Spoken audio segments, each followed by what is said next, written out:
I will not identify here on the podcast because I wouldn't want to offend anybody. Yeah. But I am ready to try something different. All right. So let's actually get into this because we've been getting a lot of complaints that we don't start the show right away. We ramble too much. Also, apparently. we don't. No, we haven't. We've got one guy who complains and he says, "You talk too much." All right. So it's as a long as it's podcast. just one We're supposed to person, talk. As long as it's just one person, then whatever. I like our rambles. Very good. So get up on that microphone there, Nick, as we discussed. I am looking at the levels right now. I am completely fine. Okay, fine. My voice will be richer and deeper. Well, I don't want it to peek pleasing. into the reds. So. Anyway, so welcome to Camera Academy, ladies and gentlemen. This is our educational podcast in which myself, Nick, and Nikolai over here from Cometa Camera try to give you some information about various photography topics. And so what's our topic today, Nick? Well, I was going to say we've covered a lot of different things from aperture to ISO to lighting and various types of lenses and sensors and all kinds of different topics, and we're running a little bit low. We're running dry on well, topics. I think today's topic actually is a really good one because, you know, even though I am tech support, I do handle quite a bit of used stuff for the company as well. Uh-huh.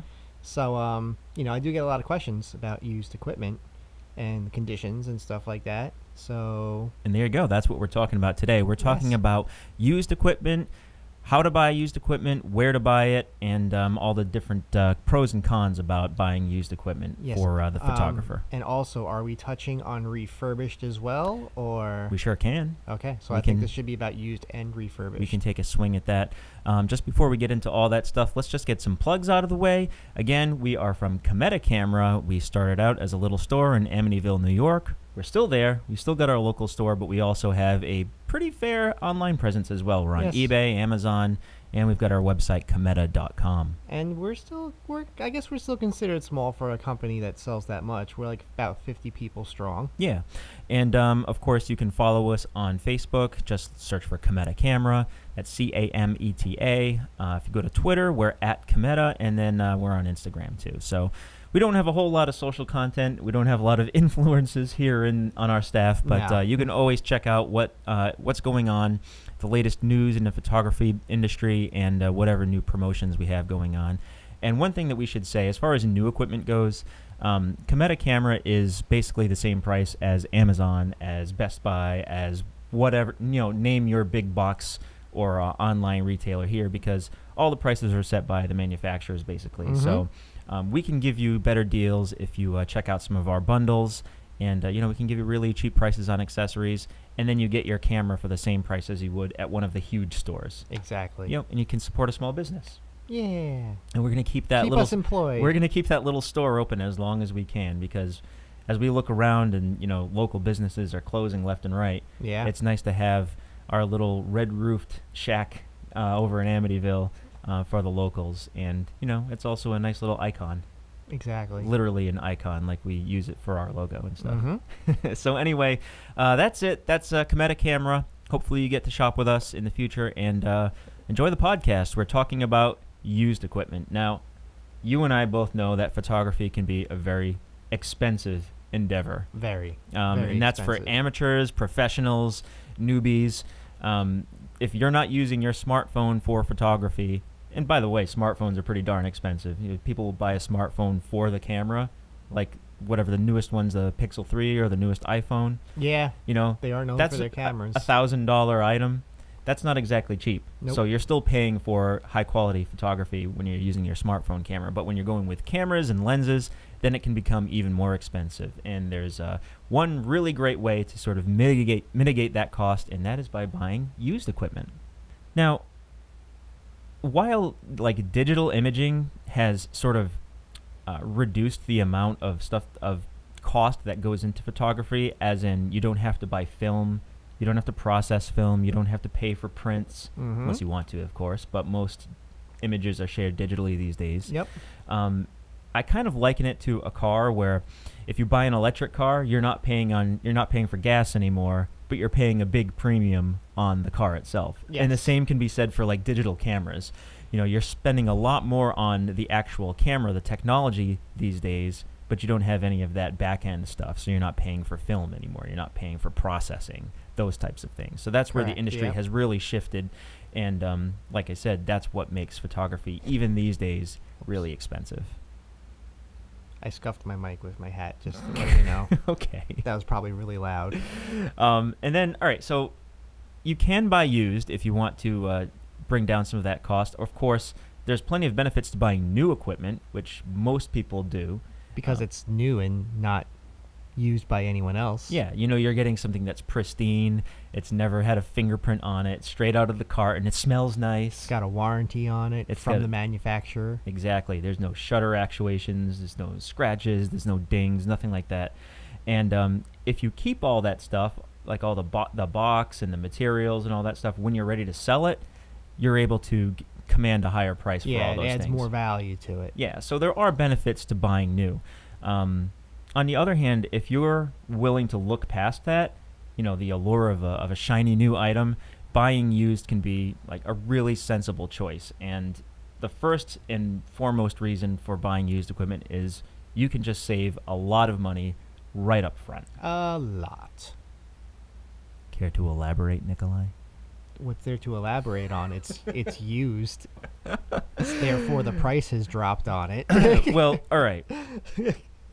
I mean, there's other points we're going to definitely go into detail about, but I feel like the price is kind of straightforward. Right, but let's say that you're a student, right? Okay. You're going into you're going to buy your very first camera. You're taking a photography class. Okay. And you don't want to sink a bunch of money into something that you may or may not use. Maybe you're going to take your photography 101 class and decide it's not for you. Okay. You don't want to go and buy the most expensive, not even the most expensive, but spend a lot of money on a camera that you're not going to use a whole lot and potentially, put into a drawer and never come back to. Yeah, so then so why for not people buy who used? people who have never done that before, who have never done any photography before, go into a camera shop and get something used, because chances are you're not going to be doing anything really fancy that you need a high-level camera for, a high-end camera for. Yeah, so if you're like a student and you're like looking like you're taking your first photography course, or you're thinking of getting into photography but you don't know if it's going to stick or if it's going to be kind of like a quick fad for you or something like that, why not spend half the price on a used camera that's maybe a little rough around the edges or whatever, than buying a brand new one and being stuck with that brand new one, and you wind up not wanting it. And it's honestly almost just like a car. Once you buy it and you try and sell it, you're going to be losing a lot of money on it. Yeah. So for students, it's a good way to go, because like we said, you may not end up doing, and of course when you're in college or high school, wherever you're taking a photography course, you probably don't have a whole lot of cash to throw around anyway. No. Unless your parents are generous. But that's about it. Even generous parents usually don't want to spend a lot of money on a camera. Yeah. Another good market for used cameras are professionals, and I'm talking about like people who go through a lot of gear. Mm-hmm. So if you're a studio photographer, or if you do weddings, you might find yourself buying used cameras, used camera bodies, because it's much cheaper to get that equipment, and you're getting the same results that you would be getting out of something that's brand new, and it doesn't really matter to you. You're a professional. What really matters is the images at the end of the day. Mm-hmm. So if you were in the market for like a full frame Nikon, and rather than buying the D850 to take your portraits, maybe you get a used D810 and get pretty much the same camera. There's a little less resolution in the D810, but that's because the D850 has like absurd resolution. Yeah, I mean, like I bought, just like as an example, I bought new, back in the day, a Nikon D610. It's like their base level full frame camera, right? Yep. Works wonders for what I shoot with. I don't need any fast autofocus system. All my subjects are usually still. Mm-hmm. And I kind of have been looking at the Z6 because I like the idea that I can get an exposure preview and have the tilty screen and everything on it. I look at image comparisons, and the D610 I think actually has better quality than the new Z6. Right. Again, that's just me from comparisons I've done and the shooting situations that I would be in the ISOs I would use, the lenses I would use. So, it's a $2,000 camera and it's brand new versus I think the D610 came out in 2014? Right. 2013? So a used D610 would probably be perfect. Yeah. For my situation. Probably less than half the price. Oh yeah, I think that body's probably like, I don't even know, $500-$600 now. All right, Maybe so even you're not cheaper. getting the newest like autofocus baubles, and you're not getting the IAF. Yeah, and the autofocus like the points and things all that that. the high things that you mentioned, the exposure preview, things like that. But if your goal is to take, portraits, and you've already got your outfit of FX lenses, Yeah, and you got your lights. you You got don't everything. really need all that new technology, maybe spending the $600-$700, whatever it is, on a used D610 body to have like if you were doing a wedding gig and you needed a second shooter, Yeah. right? You could bring along someone, give them the same body, have all the same settings, and you wouldn't have to spend that much money on it. No. And it probably a new D610. I don't even know if they're making them new anymore. No, they probably not. That's probably retired by now. But the point being is that you could save a ton of money, and that would go towards your bottom line. Yeah, exactly. So for professionals, especially on high-end camera bodies, like I mentioned before, a D850 is like a $3,000 camera. Mm-hmm. If you got a D810 and you're basically just shooting in the studio, you could save half the money. Like it would be like $1,500 for a used D810. And that's with a low shutter count and in great condition. Yeah. So you're getting a camera that really produces amazing images, and you don't have to spend nearly as much money. Yeah, it doesn't have all the very latest and greatest, but most photographers don't actually take advantage of that stuff. Yeah, I don't think I'd really be using it too often You for know? what I do. What is it? The D850 has like 45 megapixels. It's huge. How many people are using all 45 of those megapixels? Not only that, when you have a camera that has that much resolution now, it's like if you don't have a decent editing system, like a decent computer that can handle those files, you're going to have to upgrade that too. Yeah. All right, so that's camera bodies. Lenses are a little bit of a different story because optics don't really get obsolete quickly. No. Especially modern lenses. They hold their value really, really well. So if you're in the market for like 70 to 200 2.8 and you want to get a big discount on it by buying a used one of the latest model, I mean, good luck with that. Yeah, you're not. It's going to be maybe like, let's say like it's a $22,000 lens. Maybe they would sell for like $1,800. Yeah, you might somewhere probably around like there. get 10% off. If Yeah. you get a used lens in really great condition, just because it's been taken out of the box and it might have some dust on it or things If like it's that. beat up though, that might be a different story. If it's beat up, one thing that you can look for is if there's dust inside the elements of lenses.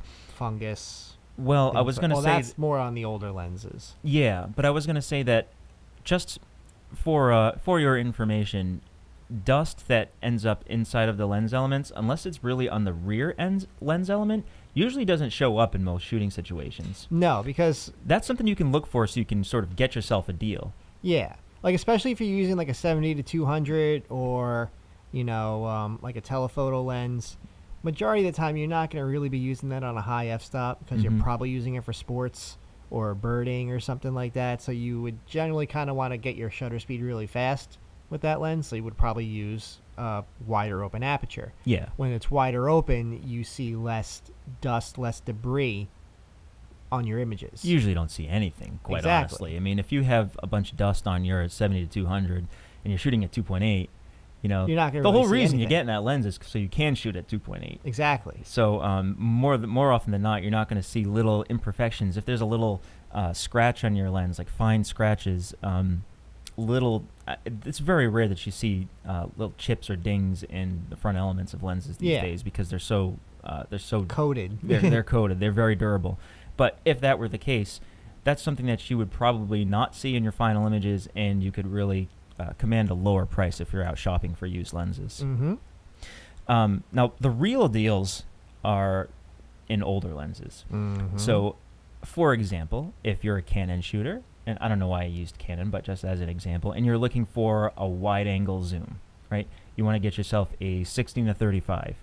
They've got 3 different versions of that lens, I believe. Not to mention 17 to 40s and like the primes and stuff like that. So if you're using a lens like that and you're not using it very often, because not many people shoot wide angle all the time, you don't want to spend a ton of money getting the latest and greatest one, which is the only one that you can get new, and it's going to be probably a $2,000 lens or somewhere thereabouts. Yeah. I don't remember the pricing, but you could get the previous version or the previous version, and you could get it used, and there's a million of them out there on the market, Mm-hmm. and you could get it for a lot cheaper and the image difference is going to be, if not negligible, very slight. Yeah, I mean, like the major difference in the newer lenses is they have faster like autofocus Mm-hmm. capabilities in them. So if that's really not too important to you, like if you're working with still subjects a lot, it's not going to make a huge difference. An example for me is that, and this is even going older lenses, like way older. I shoot with a Sony A7 III. I wanted to shoot some macro images, and I don't want. They have a 50 millimeter macro, but that gets me too close to the subject, and I end up shadowing my subject. So I wanted to get one with a little bit of telephoto length. It's like a 105. Sony makes a 90 millimeter macro. Okay. Okay, but that's $1,000.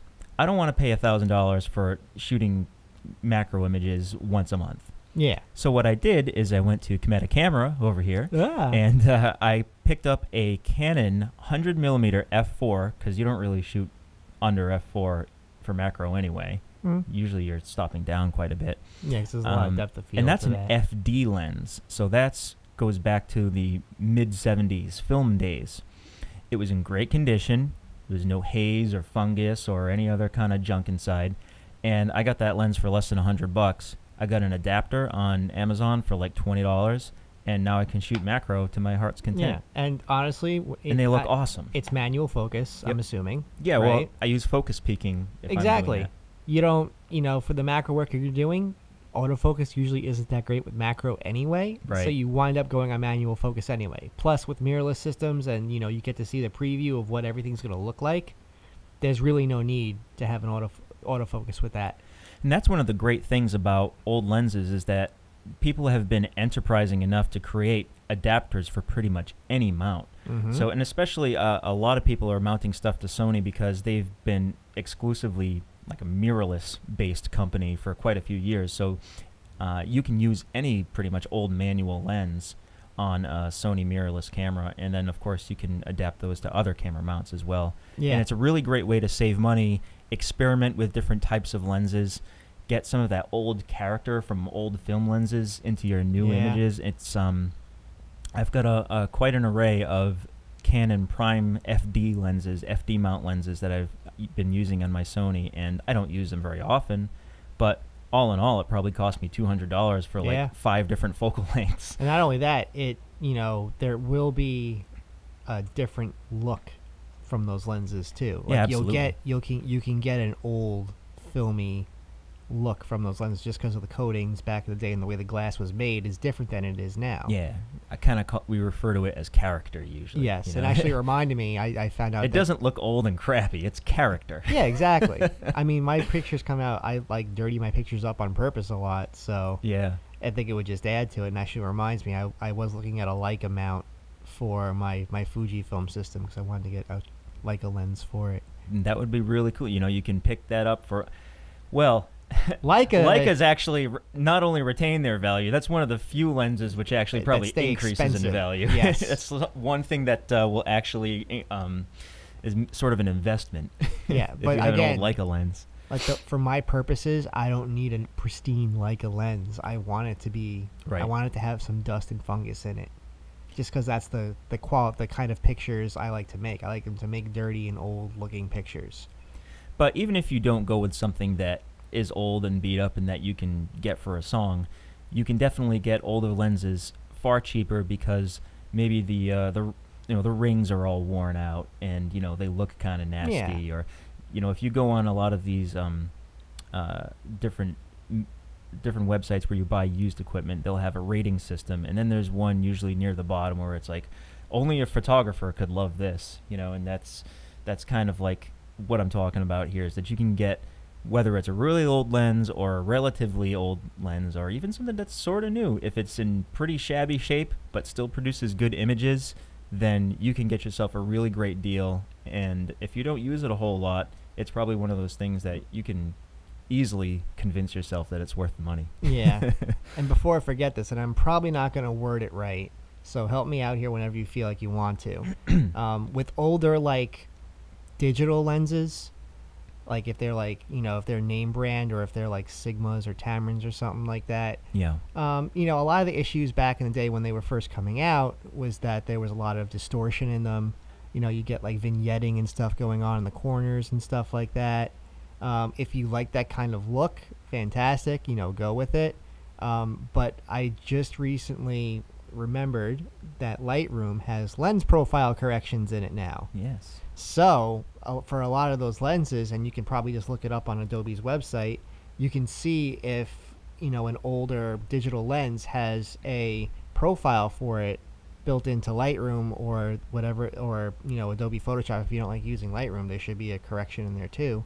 It can correct those issues with the click of a button. Yep. All right, so that was a very long way to say that you can save a lot of money on old equipment. Yes. Yeah. But that's what we're here for. We're here for detail. And then I had briefly touched on it here at the end, but there's also the issue of depreciation. It's a good reason to get a used lens or a used camera, because you won't get screwed over by a depreciating product that you buy new. And like we all know that the old story goes that the second you drive your car off the lot, it loses 10-20% of its value. Yeah, so why would you ever buy new? Why would you ever buy new? Yeah. Because it smells good? For like a couple months before you start stinking it up yourself. Well, the same sort of thing holds true with photography equipment. There's out there on the internets, there's a big percentage of photographers who are like super pixel peeping, fingerprint searching, dust seeking. They're like obsessive about this kind of stuff. And if you dare to sell a product that has a speck of dust on it or a fingerprint or a little bit of oil from your eyeball on the viewfinder, it's used! It's been used! It's no longer new! It's like taking your comic books out of the sleeve or your figurines out of the packaging. Yeah. It's sacrilege. I was going to tell a story about a call I got recently, but I'm not going to. Okay. But your camera, whether you like it or not, will go down in value the second you press the shutter button. Yes. As soon as there are actuations on that shutter count, I'm sorry, now it's a used camera. And that $1,000 camera body is now a $900 camera body, or maybe even less once you factor in like shipping and fees from eBay if you decide to sell it that way, or gas if you sell it from Craigslist or whatever. So there's a whole bunch of hassles that come with that, and depreciation can be a pain. But used equipment doesn't have a retail sticker on it. Nope. Usually doesn't have a box with it, and the value is determined solely by what people in the market will pay for it. So there is really no depreciation unless you keep it for a really long time. And if you paid a fair price up front and you take good care of it, it's a good bet that when you decide to get rid of it, you won't lose that much in the long run. And that's especially true, as we said, with lenses, especially high quality mainly lenses. I mean, camera bodies will keep their value for a little while. Yeah. But once the new model comes out, like it goes right down. Right. So you buy an older model so that it doesn't go down nearly as much. Exactly. The new ones will depreciate super fast. One thing that happened last year is we had, I'm not sure if it was last year when it came out, but whenever the A7 III came out, okay, we got a bunch of them in stock, and people were returning the A7 II like it was going out of style, just because of all the new features and everything. And Sony had to end up bringing the cost of their A7 II down to like 3 digits. And then it was $999 for the holidays. And a lot of people bought that then as a starter camera, but all the people who were invested in the A7 II traded in their stuff, and immediately that camera became a very inexpensive used item as soon as that new model came on the block. So people are able to get the A7 II nice and cheap, and they could get themselves started with a full frame camera for easily less than $1,000. Yeah, for a full frame camera, that is dirt cheap. Yep, $1,000 or under. So just remember that no matter how good the initial deal is or how sought after an item is, technology always continues to march on. And modern equipment, anything digital, will definitely go down in value as time goes on. It just becomes obsolete. So don't expect to invest in anything. Like, nothing's going to increase in value. So depreciation is always going to get you, and that's why it's a good idea to buy used. Yes. All right. So another good reason to buy used is that your pictures and your clients probably won't know the difference. You know, unless you're using features that are really important, like super fast autofocus, IAF, things like that, that really make a big difference in your style of photography. A lot of the last generation to the next generation is pretty much the same. You know, changes in the new models are incremental. There's usually not something that comes along that is mind-blowing, that changes the game from one model to the next. Yeah, and I mean, if you're a hobbyist or an enthusiast, it's like the only person that's going to really matter to is you. Right. If you're shooting with a 5D Mark III, is the 5D Mark IV going to be that much different? Is it going to be $2,000 different? Depending on how much money you're going to be spending on that kind of an item? Yeah, exactly. If you're going to be just taking pictures of birds in the backyard, is the new model going to be that much better than the one before that? As long as you've got the lenses, what's the big deal? Yeah, the lenses are the important part. Doesn't matter if there's a few pieces of dust on there. Like I said before, you probably won't notice them. Your clients will definitely never notice them. And then who's going to criticize you for using used equipment? And honestly, they can be edited out really easily now. Yeah, not only that, but it makes sense to not spend a ton of money on something new and pristine if the image quality is not even a factor, if it doesn't factor into it. So, you know, I keep bringing up car examples. But it's like the best example. But this is just another thing, because everyone can relate to it.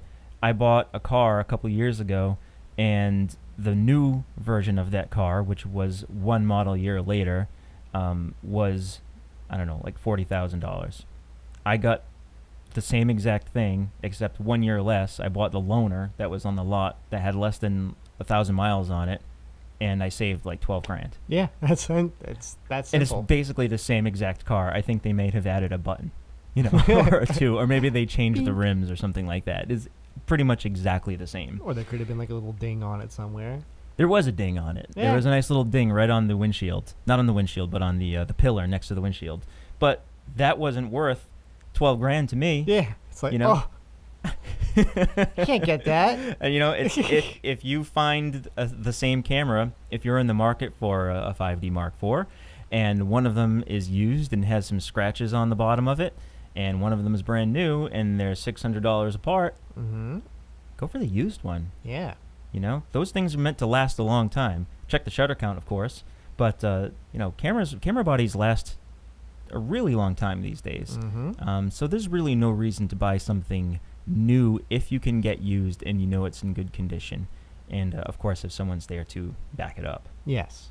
Another good reason to buy used, you'll have more money left over to buy more stuff. Yeah. So you want to buy more gear. So gear acquisition syndrome.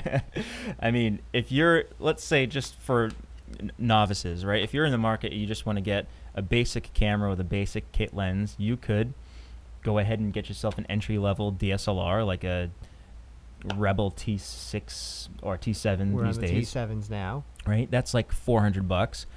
Or you could get yourself a T6 or a T5, which is basically the same thing, has the same sensor. So they probably updated the image processor a little bit, but apart from that, like I said, incremental changes, and you can get the same lens. It'll come with basically the same lens. You'll save like $100, $150, and you can spend that money on like a 50mm prime. There you go. 50mm 1.4, 1.8, right? Or get yourself a telephoto, you know? Or get yourself a little, or a flash unit. Right? Or a flash unit. Get yourself a little flash. I will tell you that getting yourself a nice prime lens or a bounce flash will improve the majority of your images way, way, way, way more than getting the newer processor on your camera. Yeah. You know? Just the low light capabilities and the depth of field you can get from the primes. Yep.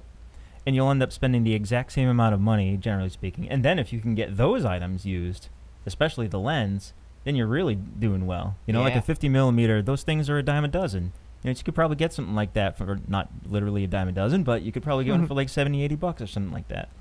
So that's a really good way to improve your image quality without having to spend the extra money on features that you probably won't notice or care about or need. You know, like some of them will say, well, we've included Bluetooth on this version as opposed to Wi-Fi. Who cares? Yeah. I'd rather not have a big difference. I'd rather have a lens. Not you know, only that, or a but flash. most of smartphone applications are just like bleh. Like they don't like work very well. Mm-hmm. You know, like you lose connection and you feel like there's gonna be more features than there are. But that's just me. You also mentioned gear acquisition syndrome. Yep, So gear for, acquisition syndrome. So for people like me and you, and I've been up your butt about this for the last week or so, about some new stuff that I want to buy. This is sort of the way that photographers maintain their sanity. They drive everyone else nuts. Yeah. But this is what we think about and obsess over, and the only way for us to sort of afford that is by buying used equipment. Mm-hmm. And then not only can we buy stuff cheaper and then sell it off and hopefully not lose any money, we can also try out new things. Yep. So it gives you the opportunity. For example, I want to get myself a little travel camera. The only way that it makes sense for me to buy that and not lose any money on the deal is by selling my old stuff, buying something used. But not only do I get to have another camera, I get to try out different features of a different camera, try a completely different system, and I can do all this without really losing much money because the camera I bought before that was used. Mm-hmm. So, you know, it's all, I try and maintain a nice straight line as far as my camera finances go. It doesn't really work that way. It ends up being a very slow, gradual downhill turn. Yeah. But that's sort of...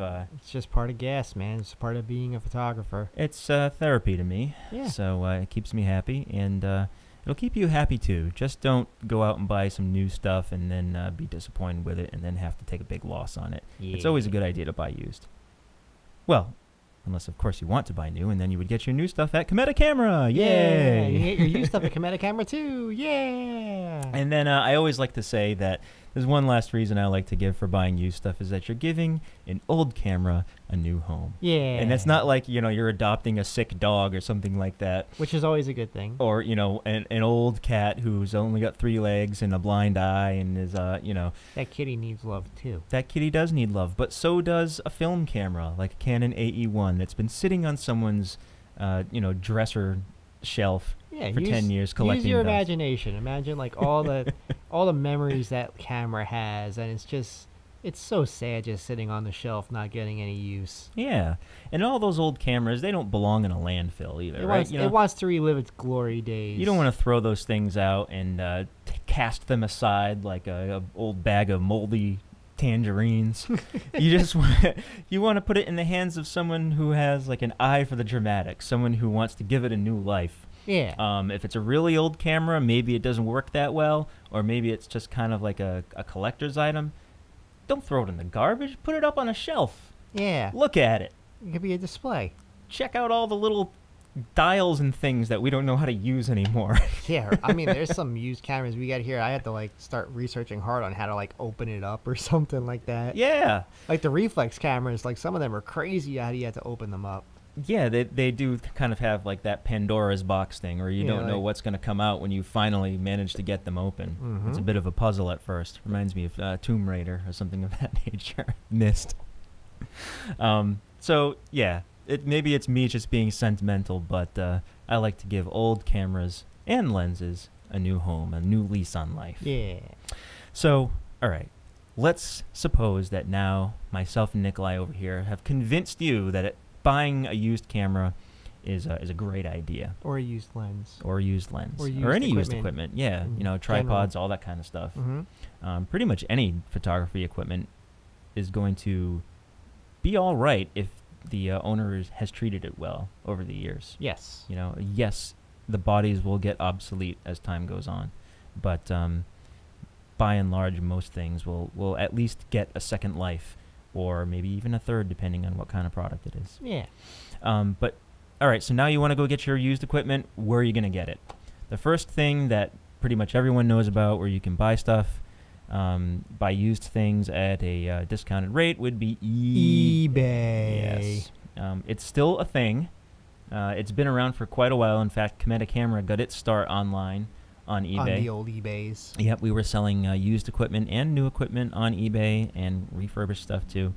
But it's still around. It's not as big as it used to be, but it's still around. And there is a huge selection of photography equipment on eBay, Including us. including us. We sell our stuff on eBay. Pretty much any camera model, any lens that you could possibly fathom is going to be on there.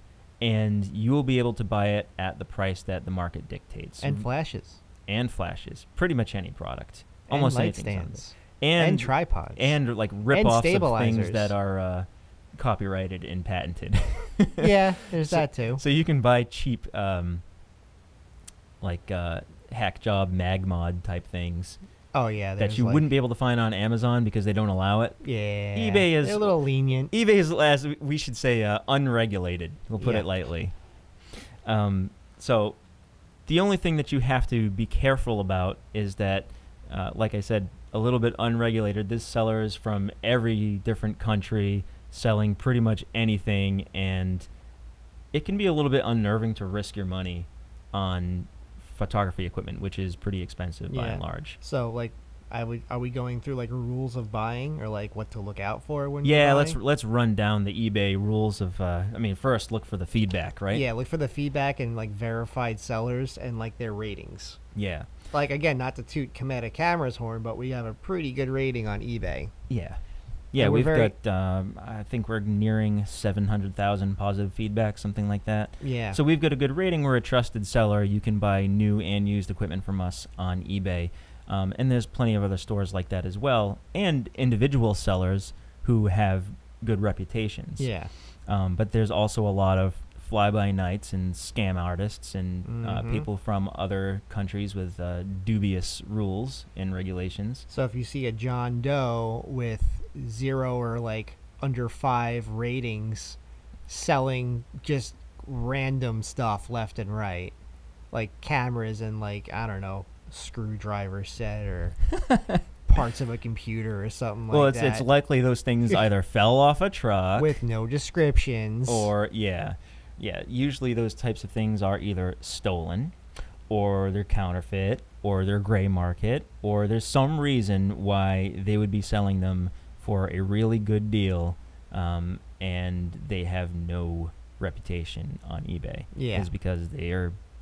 All right, we don't really have to go into this whole thing. Just, make sure you pick someone who actually has sold things before and is, trusted. And that's, again, good ratings. Check always the ratings.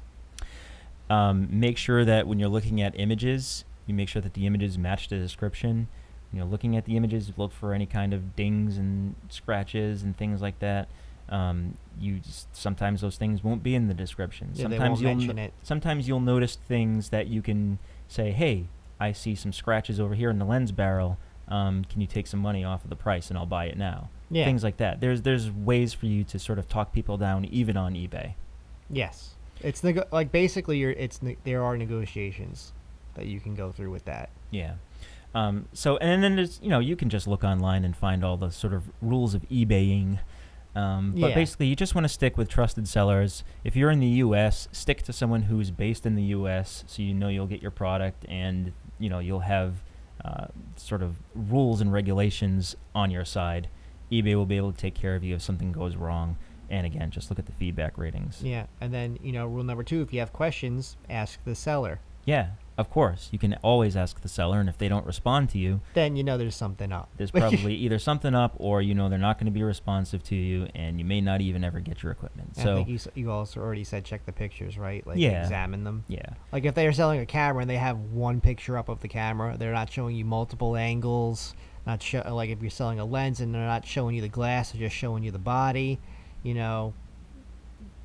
Could be something up there. So just examine it. eBay has some buyer protections, but still, you're not meeting the person face to face. Most people don't have any way of standing behind them, behind their products. They don't offer returns, things like that. So you just want to watch out. Craigslist and Facebook, those are sort of the 2 most common ways for you to sell off your patio set or your kid's bike or whatever. But it's the site Let Go. I think that's the one that's linked to Facebook now. Is that a new one? Yeah, Let Go. I think So it's a popular basically any kind of online forum where you can discuss people and then meet up face to face. Yes. Right, and Craigslist and Facebook would be the 2 most popular. And then, even though we don't officially endorse these things as a sales platform, because we're not on it, and also it's a little bit sketchy sometimes, Yeah. you can still do pretty well. I've sold a number of lenses and camera bodies on Craigslist, and I've never even had to call the cops. Nice. Not even once. Whenever I sold something on I actually just used, like, before even Facebook Marketplace was around, like, there was what do you call it? I forgot what it's called. They just had, like, groups where you could, like, you know, Yeah. Long Island Photo Exchange or something like that. Yeah, they still have them. I am never comfortable going by myself, so I always usually have a friend or someone go with me just in case. Mm-hmm. So might want to consider that as well if you're meeting up with somebody. Well, I mean, with any in-person transaction, you want to be cautious. Make sure that if you're going to be buying equipment, especially expensive equipment, You're not going to meet someone at 11 o'clock at night Right. behind, you know, some bar or something like that. I always go to Starbucks. That's my Starbucks place. is a great place. I go into Starbucks, I sit down, and I meet with the person. We go over our stuff, and I know that if I'm in a public location, especially a nice friendly one like a coffee shop where you don't really even need to buy coffee to hang out in there, it's a good place to make sure that you don't get robbed. Especially with Craigslist, there's really no way to do payments digitally, so you have to bring cash. So if I'm buying a $500 lens and I got $500 in my pocket, I'm not going to go meet this person at their house or their apartment, which God knows, you know, what that could be, or any other random place. I'm going to meet someplace public.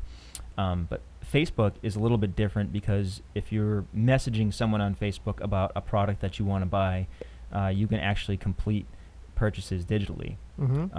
You can do the transaction right over Messenger these days. Yeah, because you can link your account to, like, Facebook now. Yep, or you could do PayPal, things like that. But Venmo, again, I think, is another one. Yep, Venmo is that. Venmo can be a little bit hairy. Really? It's not as straightforward as PayPal, or rather, there's less consumer protection with Okay. Venmo. That's more of a thing that you should really know the person if you're going to be sending the money via Venmo. Okay.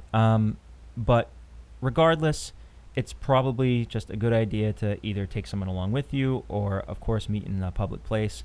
And again, because these are expensive items and you're going to be bringing cash usually, this is something you want to take a lot of care with. And then when you're there, when you finally show up, you actually want to give the product a nice inspection, a nice thorough inspection, because this is your opportunity to actually take a look at the product. You're not buying it sight unseen like you would on eBay or from, you know, there's pictures on eBay, but you know what I mean. Yeah. You won't be able to test it on those platforms. So if you have an opportunity to take your lens or your camera and put it through some quick paces without aggravating the seller, Yeah. it's probably a good idea. Honestly, if I sell anything, I expect them to try and use it, Yeah, of course. and I encourage it. And that should be the expectation whether you're the buyer or the seller. Yes.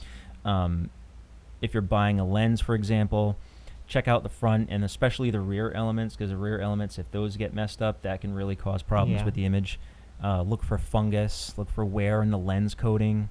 Drop damage, scratches. Yeah, any dents. If you see a dent on a lens, If it's you may just want to turn yeah. around. If it's a zoom lens, make sure you're zooming it in and out, making sure it's not getting stuck anywhere. Yeah, there's no grinding or anything like that. If you hear any weird noises, keep in mind that some lenses rattle because of image stabilization. So, And by the way, this is all negated if the seller has already told you that this problem is in the product. well, yeah.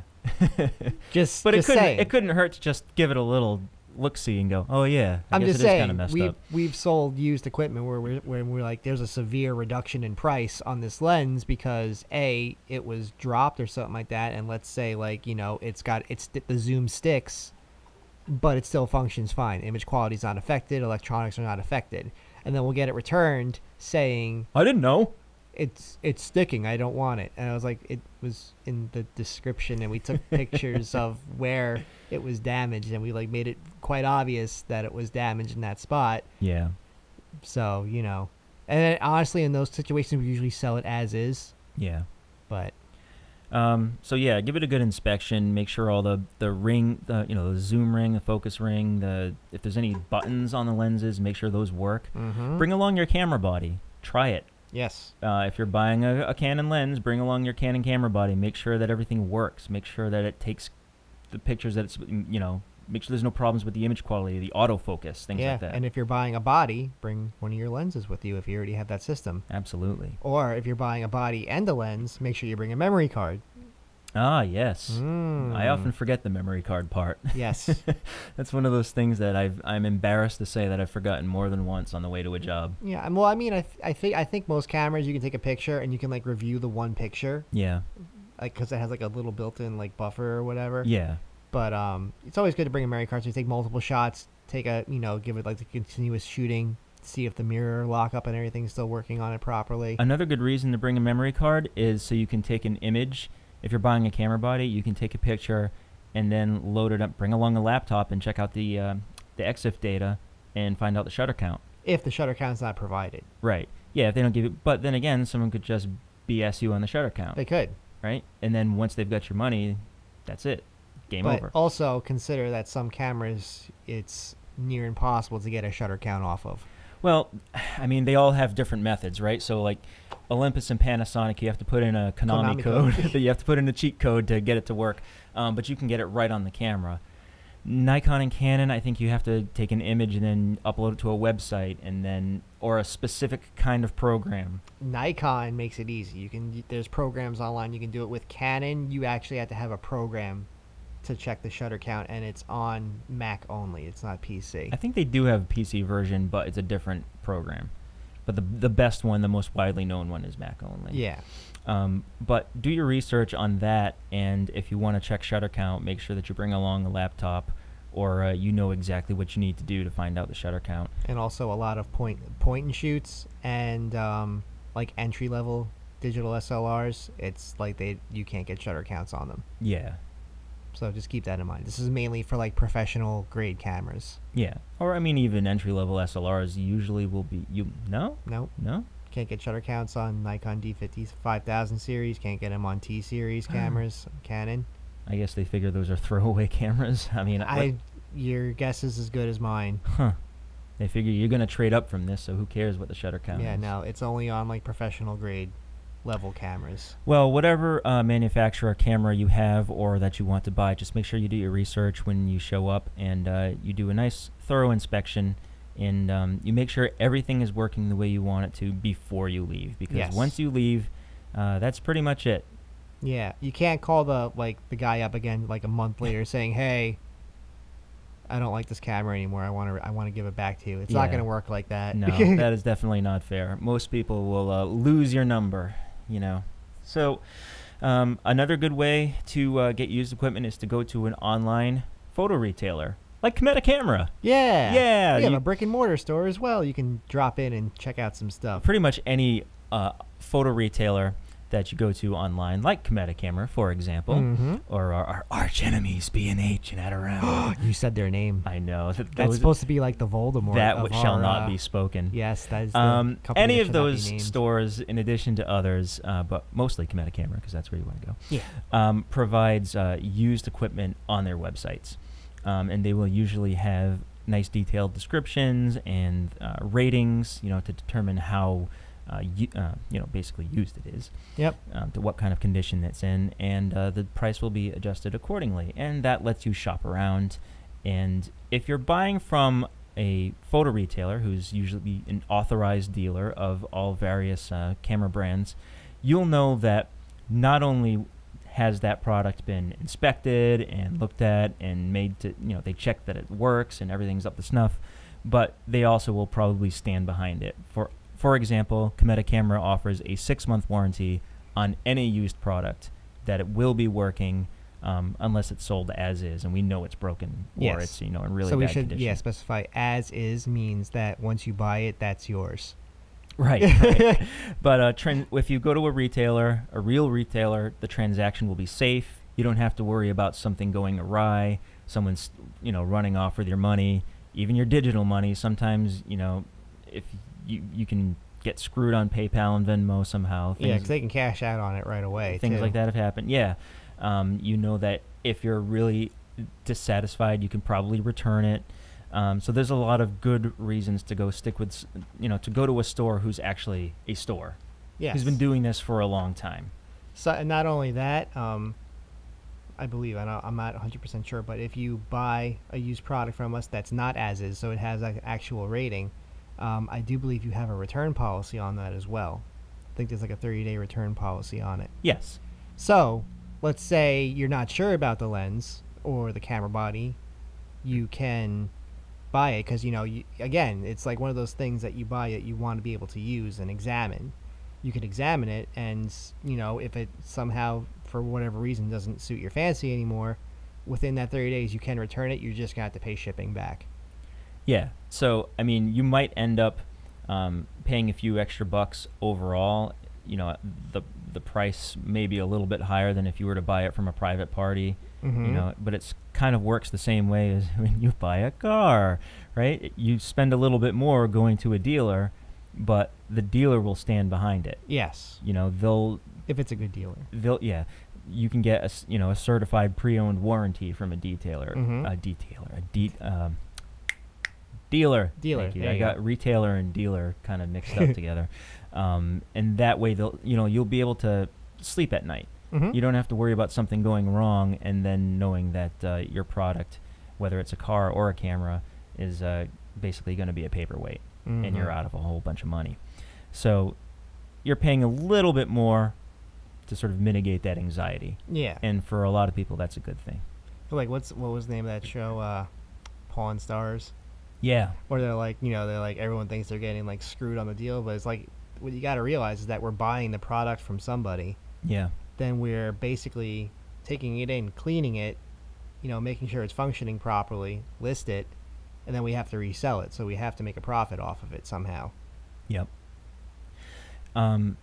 Speaking of which, if you have a local shop, you can trade in your equipment, and you can also buy used equipment. So, as we mentioned before, Cometa Camera does have a shop here on Long Island, and that's another way you can get used equipment. And going into the shop is a great way to not only get your hands on everything that you want, everything that's available, really. You can test everything, you can look at it, you can go through it with a fine-tooth comb and a magnifying glass, but you get to talk to the people there.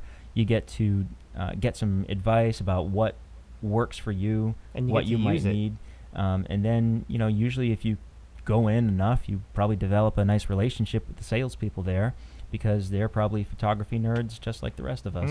And they love to talk shop, as long as there's no one else waiting to buy an expensive camera behind them. Yes. But going into the shop is a great way to buy used equipment. And if you have one of those in your town, consider yourselves lucky, because there's not many of them left. No. Very old school now. So that's pretty much it. We've gone over all the pros and cons of buying used equipment. We've gone over where you can get your used equipment. Do you have any other thoughts that you might want to add? Refurbished. Oh, yeah. We can talk about refurbished. Refurbished basically means that it's basically returned. Yeah, it's basically used equipment that went back to the manufacturer. The manufacturer themselves, quote unquote, refurbished it, meaning they cleaned it, went through it, made sure everything's working properly. If something was working wrong, they'd fix it, and then they'll resell it for a reduced value instead of buying new. Right. And it usually comes with a warranty with them as well from the manufacturer. Right. So Nikon, for example, will take in their equipment. They'll make sure that there's no, if there's any like scuffs on it or any other kind of junk, it's not going to pass that. No, it won't. It won't pass their quality control. Okay. Is what I'm saying. Like, refurbished equipment, by and large, these days means that it's pretty much mint. Yeah. It's just not in the original box, and it might have a tiny little scratch or something on it, but it's going to be essentially in mint condition, and it will have been, like you said, cleaned. The image sensor will be, spotless. It'll be completely dust free, all that kind of good stuff. And again, you get the warranty from the manufacturer, and then sellers like us will back it up as well. So we'll provide a 1-year warranty on any refurbished equipment that we sell. But mostly, you don't have to worry about stuff that people used for 2 years and then returned to Costco, for example, because they always take returns. And then they send it back to Nikon, and then they go, oh, well, let's make it like new. No, it's not like that. It's usually stuff that people bought, returned because they weren't happy with it, buyer's remorse, that kind of stuff. Yeah. And the retailer, like us, we can't resell it, because the box has been banged up, or there might be a couple little scratches on and we can't sell it as new, Yeah. right? So we have to sell it as refurbished. It's basically new. There may not even be any shutter actuations on this thing, but if it's been removed from the box and jostled around and you can tell that it's not in 100% new condition, that's when we send it back to the manufacturer. They double check it, and then they sell it as refurb. Should we talk about open box too? Or, I mean, open box is pretty much new. It's just that the box has been opened. Yeah. I don't know. We don't really have that. So, yeah. I mean, that's something you'll see. Open box basically just means that it was a return. Yeah. When any retailer gets stuff back from a customer, if they don't send it back to the manufacturer, sometimes manufacturers won't take the equipment back, then the seller is responsible for it. So what do they do with it? They have to list it. They can't list it as new, right? They can't sell it on new, so they put it on the floor. It'll say open box model.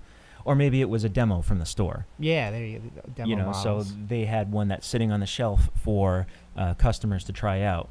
Well, after a year, the new model comes out. What do you do with that old camera? You don't just throw it away. You don't take a loss on it. You put it back in the box, and then you sell it as an open box. So that's another thing. You can save money on demo models. I've done that a lot of times at Home Depot and places like that, where they'll, right after Christmas, especially when you need a new tree, you get the floor model. That's the way to go. Yeah. But yeah, so refurb is a good. Usually can't save as much money as you could as new, but then again, you also sometimes get a nice little warranty. So that's a good little bonus. I mean, like refurb, like if it's like a camera, you're probably saving like, I don't know, but like maybe $100 off of it. Yeah, depending on the model. So it's not like a crazy amount, and honestly, in that case, I would rather buy it just brand new than buy it refurbished. It depends on what it is, I think, because a lot of the models that sell a really high volume. So take example, entry-level SLR that comes out around the holidays, right? Those things sell a ton of them. A lot of people decide, I don't want this, so they'll return it. And then you get a lot of refurbs coming out that spring. So that's a good time to save money on a relatively late model camera that you can get for a refurbished price. And it'll be a pretty significant discount usually. And then you know that there's basically been no use, because it's such a recent product that you're not going to be concerned about it, being used a lot or going through a lot of wear and tear. Yeah, I guess. I mean, maybe I'm just a snob, but well, I'd rather buy new than refurbed. I'd rather, like, my thing is I like buying new. Thank you for dumping on the point of this entire podcast. No. I'd rather buy new. Yeah. I'd rather buy new versus refurb. Okay. I like buying used stuff. Oh. Because there's a deep discount in it. Ah. Yeah. I guess you're right. Like, I have several used lenses, and I use them religiously. Like my Nikon 24mm 2.8. That's like an old, I think it's actually a film lens, like an autofocus film lens that you can adapt to Nikon cameras. Well, the new digital Nikon cameras, and I love that lens to death. Super lightweight, tiny profile, and the image quality is great on it. I would say that there's one thing that I would rather buy new than used, and that would be a lens from either Nikon or Tamron. And the only reason is because they have really long warranties on their products. Okay. Nikon, I believe, is a 5-year. Tamron, I believe, is a 6-year, or it might be the other way around. So that's a lot of coverage. It is a lot of coverage, and that obviously just covers manufacturer defects. But that is something you might want to consider if you're a Nikon user, or if you shoot with Canon or Nikon and you purchase a Tamron lens. And since Tamron's really an inexpensive brand in the first place, probably buying one of those used is, I don't want to say it's a bad idea, but you might get more money's worth buying it brand new. Yeah. Just because you get such a great warranty. And more, I guess you'll get more peace of mind out of it, knowing that you have that long of a warranty on it versus, a 6-month warranty. Yeah. That being said, though, if you can find old Nikon gear and you can get it at a really good discount, why the heck not? I mean, I love buying old lenses. So, and one of the great things about specifically Nikon and Canon is that their lenses have been around for so long that a lot of the old stuff works great on the new camera bodies. Yeah. Especially with Canon, because they've designed their lenses not to have like an internal autofocus thingamabob. You know what I'm saying? The USM. Well, internal. No, I know what you're talking what about. I mean is that the cameras have an autofocus drive. Yes. Right? That's what I meant. That's what I was getting at. So you can use old autofocus Canon lenses on any current Canon body, and Yeah. you can even use them on the new mirrorless models because the adapter works great with every Mhm. EF lens that goes back. So if you're a Canon shooter, and especially if you've invested in one of those brand new EOS R or RF cameras, you can pretty much use any old lens, and you can get a lot of them at a really steep discount right here at Cometa.com. Yeah. Or anywhere you prefer to find your used lenses. Equipment, yeah. All right, so used equipment. Anything to add? I think that pretty much wraps it up, Yeah, right? I mean that's pretty much it. Again, just to reiterate, when you're looking at used equipment, make sure you're buying from a credible source. Yeah. Check reviews. Be careful out there. Check descriptions. Try not to get ripped off. Yeah, exactly. Go to some place that's reliable, like Cometa Camera. Yeah. Go to your local camera shop or Cometa.com. We're just going to keep plugging ourselves here. That's what I'm going to do. I mean, not for nothing. We were customers. Well, I was a customer here before I became employed here, and I did Yes. a lot of shopping here. A very good customer. Yes. We've soaked you for many hundreds of dollars. Yes, I know. You can look up my track record because you have access to the system. Yeah. You can see how thousands and thousands of dollars I bought of stuff here, including used equipment. We're not just tooting our own horn here. Is that the best way to avoid all those little pitfalls of buying used equipment is to go to a trusted source Yeah. and either buy from an online authorized retailer or to go into your local shop. But overall, what we're trying to say is that buying used equipment is a really great way to save a lot of money, whether you're buying your first entry-level DSLR or whether you're buying, you know, the latest and greatest. Well, not really the latest because it's a used item, but you know what I mean. Something modern and very powerful and very expensive. You can save a whole ton of money. Actually, especially high-end stuff, you can save a lot of money on. Like I mentioned earlier in the podcast, like we had just a little while ago, we had a Nikon D850, and it was used. Someone used it for a little while, decided they didn't want it anymore. Someone got it for like $400 less than they would have if they had bought it new. Bet you they bought a Z7. You think so? I bet you they did. Don't know now, but I bet you they did trade it in for a Z7. Well, whoever bought the D850 scored a pretty good deal. Yeah, it was. And you can too, whether you shop on eBay or at Cometa.com or, you know, right here in our store. Buying used equipment is a really nice way to not only save some money, but to also satiate that desire to just keep buying more and more and more. Plus, you can find some really cool old vintage stuff. Yeah. Not only that, not only stuff that works, but stuff that you can just put on a shelf. Yeah, like there's some really cool, like, you know, old film cameras, reflex cameras, large format cameras that come through here that you might not use, but it would be really cool to have sitting in your living room or something like that. I must say that anytime I've gone into someone's office and seen a old Kodak Brownie sitting on their shelf, I'm like, that person has class. Yes. They know a good-looking camera when they see it. Yeah. So that's pretty much it. So thank you so much for listening to Camera Academy. And until next time, we'll fix it in post. Click, click, Whatever that means. I don't know. All right. Bye, everybody. Bye.